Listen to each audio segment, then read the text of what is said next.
ഇപ്പോൾ കുറച്ച് ദിവസമായിട്ട് രാവിലെ ഭയങ്കര തണുപ്പാണല്ലോ അല്ലേ, അതുകൊണ്ട് തന്നെ കിടക്കുമ്പോൾ ആ ഒരു ജാക്കറ്റും ഒക്കെ ഇട്ടിട്ടാണ് ഞാൻ കിടക്കാറുള്ളത്. അപ്പോൾ രാവിലെയും സെയിം തണുപ്പ് തന്നെ, കിടക്കുമ്പോൾ ആ ഒരു തണുപ്പ് തന്നെ രാവിലെ എനിക്ക് ഫീൽ ചെയ്യാറുണ്ട് കേട്ടോ. ഇപ്പോൾ ഡിസംബറൊക്കെ ഇനിയിപ്പം തീരാറായല്ലോ, അതുകൊണ്ടിട്ട് തന്നെ ഇനിയിപ്പോൾ തണുപ്പ് പതുക്കെ കുറഞ്ഞു വരും. ഇനിയിപ്പോൾ നല്ല ചൂടിൻ്റെ സമയമുള്ള തന്നെ അപ്പോൾ ജാക്കറ്റൊക്കെ ഇനിയിപ്പോൾ പതുക്കെ മാറ്റേണ്ടി വരും കേട്ടോ. ഇപ്പോൾ തണുപ്പായതുകൊണ്ട് മാത്രമാണ് ഞാൻ ഇങ്ങനെ ഇടുന്നത് കേട്ടോ.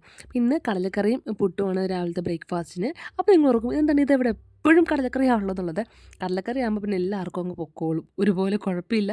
അല്ലെങ്കിൽ പിന്നെ പലർക്കും പലതും ഉണ്ടാക്കേണ്ട ആവശ്യമില്ല. ഇതാകുമ്പോൾ കടലക്കറി എല്ലാവർക്കും ഇഷ്ടമായിട്ട് കോമൺ ആയിട്ടൊരു ഐറ്റമാണ് കടലക്കറി. അതുകൊണ്ട് പിന്നെ അത് എപ്പോഴും ഒരു ചാറ് കറിയായിട്ട് നമുക്ക് ഉച്ചയ്ക്കും മിച്ചം പറഞ്ഞത് ഉച്ചയ്ക്കും നമുക്ക് എടുക്കാമല്ലോ.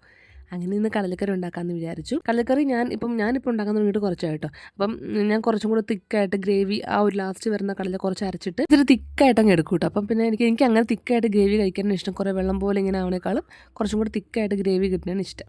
അങ്ങനെ എല്ലാം ഇട്ടു, സവോള ഇട്ടു, പിന്നെ എന്തെന്നാ ഉരുളക്കിഴങ്ങ് ഇന്ന് ഇട്ടു എനിക്ക് ഓർമ്മയില്ല കേട്ടോ. ഇട്ട് കാണും, മിക്കവാറും ഇടാറുണ്ട് ഉരുളക്കിഴങ്ങ്. പിന്നെ പച്ചമുളക് ഒരെണ്ണം ഇടും, ഉപ്പും കൂടി ഇട്ടിട്ടാണ് അത് വേവിക്കാൻ വെക്കുക കേട്ടോ. അത് കഴിഞ്ഞിട്ടാണ് പിന്നെ ചായ വെക്കാൻ ഓർത്ത്. കാരണം എനിക്ക് നേരത്തെ പോകണം. അപ്പം കടലാവാൻ കുറച്ച് സമയം എടുക്കും. നമ്മുടെ കുക്കറാണെങ്കിൽ ഓൾറെഡി കുറച്ച് പൊട്ട കുക്കറായിട്ട് വരുവാണ്. അതുകൊണ്ട് തന്നെ സാധാരണ നമ്മൾ കടല വെക്കുന്നേക്കാളൊക്കെ കുറച്ചും കൂടി ഒരു ഇരട്ടി സമയം ഞങ്ങളുടെ കുക്കറിന് എടുക്കും ഗൈസ്. നല്ല സമയം എടുക്കും, വിസിലടിക്കാനും ഒക്കെ ആയിട്ട് നല്ല സമയമാണ്, ആവി കയറാനൊക്കെ.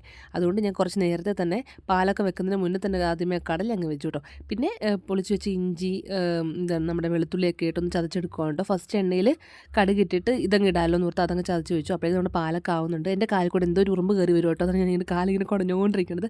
ഇപ്പോൾ ഈ തണുപ്പായപ്പോൾ സമയത്ത് ഈ ഒരു കറുത്തുറുമ്പ്, എന്താ കൂനുറുമ്പാണ്, അങ്ങനെ എന്തോ ഒരു ഉറുമ്പുണ്ട്, ഒരു കറുത്ത് കടിക്കൊക്കെ ചെയ്യും കേട്ടോ. ആ ഉറുമ്പ് ഇങ്ങനെ അടുക്കളയിൽ വന്നുകൊണ്ട് അതുകൊണ്ട് കാലിങ്ങനെ ഞാൻ കുടഞ്ഞുകൊണ്ടിരിക്കട്ടോ. അപ്പോഴേക്കും ദശൂട്ടി എഴുന്നേറ്റ് വന്നു കേട്ടോ. അവളാണ് എപ്പോഴും ആദ്യം എഴുന്നേക്കാറുള്ളത്.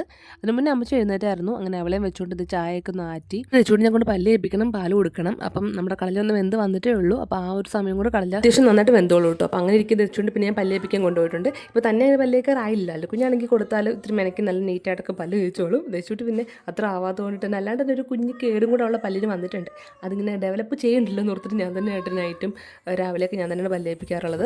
അങ്ങനെ കടലക്കറിക്ക് വേണ്ടത് ഗ്രേവി ആക്കുവാണ്ട് പൊടികളൊക്കെ എല്ലാം കുറച്ച് ഇടുന്നുള്ളൂ. കൂടെ ഒത്തിരി എരിവായിട്ട് ഇങ്ങനെ അങ്ങനെ വെച്ച് കഴിക്കാൻ എനിക്ക് ഇഷ്ടമല്ല കേട്ടോ. എനിക്ക് ഇത്തിരി എരിവ് വേണം, പക്ഷേ ഒത്തിരി ഓവറുമായത് ഒരാവശ്യത്തിന് എരിവ് വേണം. ആ ലെവലിൽ എനിക്ക് എരിവ് മതി കേട്ടോ. കടലക്കറിക്ക് നമുക്ക് ഒത്തിരി എരിവിൻ്റെ ആവശ്യം വരുന്നില്ലല്ലോ. അങ്ങനെ കടലക്കറിക്കൊക്കെ സെറ്റാക്കിയതേ ഞാൻ അവർ കാണാണ്ട് ഇറങ്ങി പോന്നു കേട്ടോ. അപ്പോൾ എന്തായാലും ഇന്ന് ഡ്യൂട്ടിക്ക് കയറിയിട്ടുണ്ട്. അപ്പോൾ ഇന്നലത്തെ കുഞ്ഞു വീടത്തിലുള്ളൂ. നമുക്ക് പിന്നെ അടുത്ത വീഡിയോ കാണാം. ബൈ.